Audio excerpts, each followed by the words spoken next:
नमस्कार दोस्तों, मैं मोहित कपूर जग्गू का संस्थान जयपुर से आपका स्वागत करता हूं। दोस्तों, हम साइंस सीरीज़ के आज लेक्चर्स के साथ आए हैं और जैसा कि मैंने आपको बताया था, अभी हम इस वीक पूरा क्वेश्चन आंसर ही सॉल्व करेंगे। जैसे हमारा स्टूडियो शुरू होता है, फिर आपको मैं प्रॉपर उस डिजिटल बोर्ड पे एक एक चीज़ समझाने की प्रयत्न करूँगा। तो जैसा कि आप देख रहे हैं यहाँ पर साइंस के हमारे पास बायोलॉजी के क्वेश्चंस हैं, क्योंकि हमारी बायोलॉजी के लेक्चर्स ही चल रहे हैं अभी। बहुत छोटे क्वेश्चन हैं, बहुत कम क्वेश्चन है और बहुत ही छोटा वीडियो है। तो मेरी आपसे रिक्वेस्ट है कि वीडियो को शुरू से एंड तक पूरा देखें, शेयर, लाइक और सब्सक्राइब करें, और अगर कोई प्रॉब्लम है, आपकी क्वेरीज है, तो कमेंट बॉक्स में पूछ सकते हैं। दोस्तों देखो, सबसे पहले फर्स्ट क्वेश्चन हम देखते हैं। जो आपका पहला क्वेश्चन है, निम्न में से कौन सा रोग जीवाणु द्वारा होता है? जीवाणु का मतलब होता है बैक्टीरिया और विषाणु होता है वायरस। तो जैसा अभी कोविड-19 है, ये विषाणु यानी वायरस से होने वाला है, तो जीवाणु से होने वाला हमसे पूछा जाता है। तो आपका पोलियो हो गया, वायरस से होने वाला है। फाइलेरियासिस भी क्या हो गया, आपका जीवाणु से होने वाला रोग नहीं माना जाता। फिर हीमोफीलिया भी आपने देखा है। हीमोफीलिया कैसा रोग है? एक आनुवांशिक रोग है, एक जेनेटिक डिजीज है। इसलिए जीवाणु से होने वाला केवल और केवल एक ही रोग आपके सामने बचा है। वो कौन सा है? आपका टाइफाइड है। भाई, जो टाइफाइड होता है, और टाइफाइड जो होता है ये कैसे होता है? एक जीवाणु से होता है, यानी जीवाणु को हम इंग्लिश में क्या कहते हैं? बैक्टीरिया कहते हैं। तो दोस्तों, ये क्वेश्चन बहुत आया है। मैं जब ये टॉपिक आपको डिजीज वाला पढ़ाऊंगा तो उसमें हर चीज क्लासिफाइड कर दूंगा कि भाई जीवाणु से होने वाले, विषाणु से होने वाले, कवक से होने वाले, प्रोटोजोआ से होने वाले, अन्य सूक्ष्म जीव से होने वाले, और जो किसी से नहीं होते यानी हीमोफीलिया होते हैं। तो हीमोफीलिया हो गया, या आपका सिकल सेल एनीमिया हो गया, या आपका दूसरे प्रकार के जो आपके सेक्स हार्मोन होते हैं उनसे रिलेटेड रोग हो गए, तो वो आनुवंशिक रोगों में आएंगे। दूसरे क्वेश्चन को देखते हैं। सेकंड क्वेश्चन है, शरीर में किस हार्मोन की कमी से मधुमेह होता है? तो दोस्तों, आपको मैंने ग्रंथियां पढ़ाई थी। हमारे शरीर में कौन सी ग्रंथि होती है?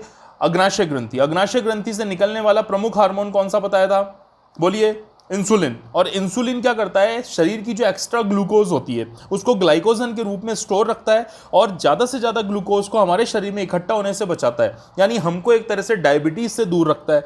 पर कभी कभी क्या होता है कि इंसुलिन कम निकल रहा है। जब इंसुलिन कम निकल रहा है तो वो एक्स्ट्रा ग्लूकोज को ग्लूकोजन में चेंज नहीं कर पा रहा, और एक्स्ट्रा ग्लूकोज हमारी बॉडी में, हमारे ब्लड में सर्कुलेट हो गया, और व्यक्ति डायबिटीज का क्या हो जाता है? शिकार हो जाता है। एक बात बताना चाहूंगा, विश्व में गन्ने के मामले में भी भारत प्रमुख देश है।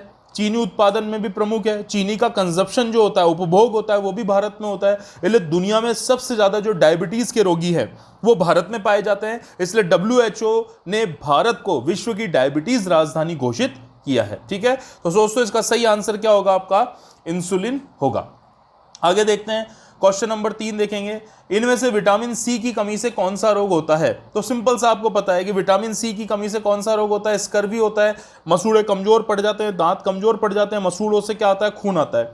अब कई लोग मुझसे क्वेश्चन पूछते हैं कि पायरिया जो होता है वो भी दांतों से संबंधित है, जिसमें मसूड़े फूल जाते हैं, दांत ढीले पड़ जाते हैं, लगातार ब्लडिंग होने लगती है। तो फिर पायरिया इसके द्वारा क्यों नहीं है? तो मेरी बात ध्यान से सुनना, यदि मुंह की साफ सफाई नहीं रखी जाए तो पायरिया होता है, जबकि जो स्कर्वी होता है वो विटामिन सी की कमी से होता है। तो आपको दो चीजें ध्यान रखनी है, जहां भी विटामिन सी की कमी आ जाए वहां मेन रोग कौन सा होगा? स्कर्वी।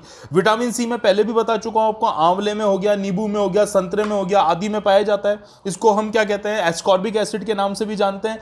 और एक आपको इसमें चीज याद रखनी, कभी पूछे कि जो पायरिया है वो कौन से विटामिन की कमी से होता है, तो कंफ्यूज मत होना, पायरिया किसी विटामिन की कमी से नहीं होता। साफ सफाई नहीं रखोगे तो हो जाएगा। एक मैं इसमें आपको और चीज बताना चाहूंगा, जो स्कर्वी रोग होता है, स्कर्वी रोग को बोलते हैं नाविकों का रोग, क्योंकि आपने देखा होगा कोलंबस जिसने अमेरिका की खोज की थी, वास्को डी गामा जिसने भारत के समुद्री मार्ग की खोज की थी, और बाद में ये लंबे समय तक समुद्रों में चलते थे, विटामिन सी प्रॉपर इनको मिल नहीं पाता था, इनको स्कर्वी रोग हो गया था, और महामारी के रूप में इतना फैल गया कि इसके कई नाविकों की मृत्यु किससे हो गई? स्कर्वी से हो गई। इसलिए स्कर्वी को नाविकों का रोग भी कहा जाता है। हालांकि मारक क्षमता नहीं है, परंतु जब महामारी के रूप में फैल गया, इन्फेक्शन हो गया मुंह में, तब ये रोग से फिर मृत्यु हो सकती है। तो इंपॉर्टेंट है, कौन सा हो गया? स्कर्वी। क्वेश्चन नंबर 4 पे चलते हैं। बच्चों को ट्रिपल एंटीजन दिया जाता है DPT किस रोग से? तो देखो, पहला डी है, देखो मैं यहां पर थोड़ा क्लियर कर देता हूं इस पे। सबसे पहला आपका पहला डी है, तो पहला डी तो मतलब क्या है? डिप्थीरिया है। ठीक है। पी का मतलब होता है पर्टूसिस। क्या होता है? पर्टूसिस, यानी काली खांसी, कुकर खांसी है आम बोलचाल की भाषा में। कुत्ता खांसी भी कहते हैं, ठीक है। फिर तीसरा आपका कौन सा हो गया, टिटनेस हो गया। आपने देखा होगा टिटेनी की वजह से हो गया, तो टिटनेस आपने बड़े लोगों को भी देखा होगा कि लोहे से जंग लगे हुए, लोहे से चोट लग गई, टिटनेस का इंजेक्शन लगाया, क्योंकि टिटनेस भी एक ऐसा रोग है जिसका जब अगर नहीं हो तो नहीं हो गया तो फिर सीधी सी बात है आपका जबड़ा धनुषाकार हो गया, आपकी प्रॉब्लम हो गई और ऐंठन आ गई शरीर में, तो फिर इसका इलाज बहुत मुश्किल होता है। तो डीपीटी का फुल फॉर्म पूछा जाता है, तो डिप्थीरिया, पर्टूसिस और कौन सा हो गया, टिटनेस। तो ऑप्शन नंबर 1 इसका सही आंसर है। आगे चलते हैं दोस्तों, क्वेश्चन नंबर 5 की तरफ चलते हैं। कहाँ हम चलते हैं, क्वेश्चन नंबर 5 की तरफ। तो जब हम क्वेश्चन नंबर 5 की तरफ पहुंचते हैं तो निम्न में से प्रोटीन का अच्छा स्रोत कौन सा है। ये मैंने कल भी आपको बताया था कि प्रोटीन का सबसे अच्छा जो स्रोत है वो दालें होती है। दालों के अलावा सोयाबीन होता है और अंडा हो गया और मछली हो गई, ये भी प्रोटीन के अच्छे स्रोत माने जाते हैं। शाकाहारी चीज़ों के नाम लिखे हुए हैं, गेहूं, चावल और मक्का, जो आपको तीनों ऑप्शन में दिखाई दे रहे हैं, ये तो कार्बोहाइड्रेट और स्टार्च के स्रोत हैं। और साथ में आपको दिखाई दे रहा है चना यानी पल्सेस, ठीक है, जो दालों का ही एक प्रकार होता है। तो सबसे ज्यादा जो प्रोटीन मिलेगा वो इन चारों में से किससे मिलेगा, चने से मिलेगा। क्वेश्चन नंबर 6 पे चलते हैं। विटामिन B12 का रासायनिक नाम क्या है। अब मैंने आपको कल भी बताया था vitamin B1, B2, B3, B5, B6, B9, B11, B12, हर विटामिन बी में भी जो कैटेगरी है उनका रासायनिक नाम अलग अलग है। कल 1-2 के रासायनिक नाम आए थे, B12 का भी शायद मैंने बताया था। इसको हम क्या कहते हैं, साइनोकोबालएमिन। क्या कहते हैं B12 को, इसको साइनोकोबालएमिन के नाम से क्या करा जाता है, जाना जाता है। और ये जो साइनोकोबालएमिन है ये विटामिन B12 का रासायनिक नाम है। विटामिन B12 में कोबाल्ट होती है, ये भी आपको ध्यान रखना है, कोबाल्ट पूछा गया क्वेश्चन है, ठीक है। आगे चलते हैं क्वेश्चन नंबर 7 की तरफ। निम्न में से कौन सा वसा घुलनशील विटामिन है। तो देखो आपको ध्यान रखना है, बी और सी तो पानी में घुलते हैं, मैंने कल भी बताया था जब कैटेगरी बताई थी क्वेश्चंस में, बी और सी तो पानी में घुलते हैं, उसके अलावा जितने भी ये सब वसा में घुलते हैं। तो उसके अलावा एक ही तो दे रखा है आपको, कौन सा, विटामिन ए। आपको क्या दे रखा है, विटामिन ए दे रखा है, तो ये वसा घुलनशील विटामिन माना जाता है। पौधे की बीमारी जो होती है आपकी साइट्रस कैंकर किसके कारण होती है, कवक के कारण होती है। विभिन्न प्रकार की जो फफूंदियां होती है, कवक होते हैं, उनके कारण क्या होता है, इस तरह की बीमारियां पौधों में हो जाती है, साइट्रस कैंकर। ये बहुत ज़्यादा ऐसा मशहूर क्वेश्चन तो नहीं है, पर चूंकि परीक्षा में आया हुआ है, क्योंकि आप देख सकते हैं स्क्रीन पर मैं जितने भी क्वेश्चन आपको यहाँ करा रहा हूँ वो करा रहा हूँ जो आपकी प्रीवियस परीक्षा में साइंस वाले सेक्शन में पूछे हुए हैं, ठीक है। तो आपको ध्यान रखना है। तो कवक हो गया। क्वेश्चन नंबर 9 पे चलते हैं। टाइफाइड किस कारण होता है। तो टाइफाइड होने का मैंने अभी ऊपर आपको कारण बताया था, इसका मुख्य कारण क्या है, जीवाणु है। भाई जीवाणु से होने वाला जो रोग है वो कौन सा माना जाता है, टाइफाइड, यानी बैक्टीरिया से होने वाला टाइफाइड माना जाता है। आगे चलेंगे क्वेश्चन नंबर 10 पे। तो जब हम क्वेश्चन नंबर 10 पे जाते हैं तो लिखा है निम्न में से कौन सी दवा बुखार उतारती है।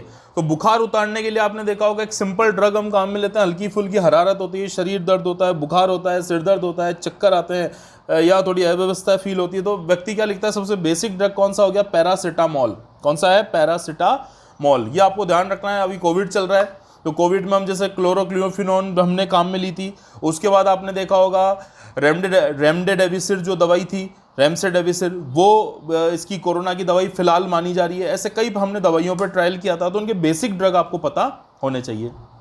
अगला क्वेश्चन आपसे पूछ रहा है कि नवजात शिशु को जन्म से कितने दिन के पश्चात डीपीटी का टीका, तो 6 हफ्ते होते हैं। अब ये देखो ये इसमें थोड़ा मिसप्रिंट है, ये 6 हफ्ते दे रखे हैं दोनों के दोनों, तो दोनों ही है, पर इसका बेसिक आंसर 6 हफ्ते है। वैसे क्या होता है मैं आपको बताऊं, 6 हफ्ते का मतलब 1.5 महीना होता है, तो 1.5 से जो 2.5 महीने की ड्यूरेशन होती है उसमें ये डीपीटी के अंतर्गत बच्चों को क्या लगाए जाते हैं, टीके लगाए जाते हैं। डीपीटी की फुल फॉर्म में आपको पहले बता चुका हूं।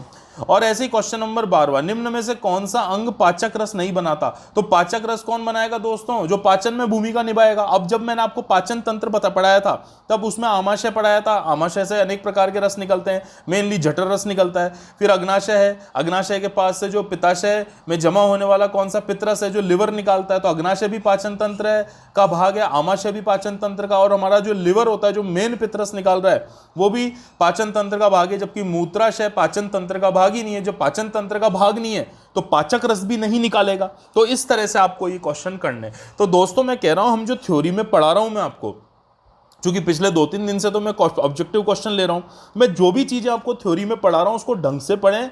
मैं निश्चित रूप से कहता हूं कम से कम 90% क्वेश्चन कोई भी परीक्षा हो ऐसे आएंगे जो आपको नहीं आएंगे, ठीक है। मतलब ऐसा नहीं होना चाहिए, आप जैसे बच्चे नहीं बोलते कि हम तो सब पढ़ के गए, मैं रिपीट कर रहा हूं अपनी बात को, ऐसा बच्चे बोलते हैं हम तो सब पढ़ के गए भाई साहब, तो सब पढ़ के जाओगे तो कई बार आपको अनसर्टेनिटी मिलती है, पर अगर मेरे जो लेक्चर्स हैं उसमें आप पढ़ोगे ना तो आपको ये लगेगा कि मैक्सिमम क्वेश्चन, यानी परीक्षा में, उसमें मैं उल्टा बोल गया था, 90% तक क्वेश्चन आपको आ रहे हैं या फिर आप अटेम्प्ट करने की कंडीशन में हैं। तो दोस्तों वीडियो को लाइक शेयर सब्सक्राइब करें, आपका बहुत बहुत धन्यवाद, और ऐसे ही वीडियो को देखते रहें। और कल वापस हम जो हमारा ये साइंस सीरीज का वीडियो है इसके साथ